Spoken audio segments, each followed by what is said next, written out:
அனைவருக்கும் வணக்கம்.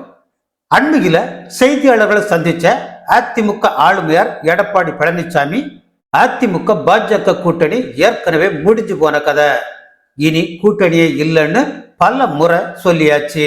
மீண்டும் மீண்டும் அதையே சொல்லி அரைச்ச மாவையே அரைக்காதீங்க. உள்ளாட்சி தேர்தலா இருந்தாலும் சரி, சட்டமன்ற தேர்தலா இருந்தாலும் சரி, எந்த தேர்தலாக இருந்தாலும் அதை சந்திக்கிறதுக்கு அதிமுக தயாராகவே இருக்கு. 2026 சட்டமன்ற தேர்தலப்போ அதிமுக தலைமையில சிறப்பான கூட்டணி அமையும்னு வெட்டு ஒண்ணு துண்டு ரெண்டா பேசியிருக்கார் ஐயா ஆளுமையார் எடப்பாடி பழனிசாமி அவர்களே. சிறப்பான கூட்டணி அமையும்னு சொல்றீங்களே, ஒருவேளை கடந்த நாடாளுமன்ற தேர்தலப்போ எஸ்டிபிஐ கட்சியோட கூட்டணி வச்சுங்களே, அதைத்தான் சொல்றீங்களா? இல்லைன்னா பழைய பகையாளியும் புதிய பங்காளியுமான திமுக கூட கூட்டணி வச்சு சின்னவர் உதயநிதிய முதல்வராக்க அரும்பாடு பட போறீங்களா? 2 காலுக்கு அடியில நீங்க தவழ்ந்ததா உதயநிதி நக்கல் அடிச்சது அவ்வளவு சீக்கிரம் மறந்து போயிருச்சா?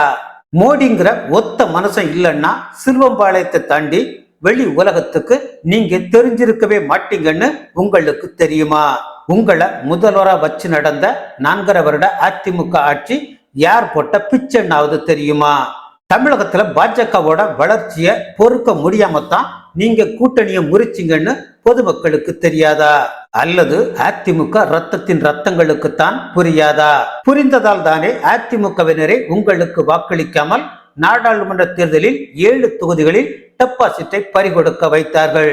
கொலை வழக்கு, ஊழல் வழக்குகளில் சிக்கி விடுவோமோ என்ற பயம்தானே திமுகவுக்கு எதிராக உங்களை செயல்பட விடாமல் தடுக்கிறது. இதனை மறுக்க முடியுமா? கடந்த 3 வருடங்களில் எதிர்கட்சியாக முறையாக நீங்கள் செயல்பட்டீர்களா? பட்டும் படாமல் ஒத்து ஊதுவதைத்தானே தொடர்ந்து செய்து கொண்டிருக்கிறீர்கள்.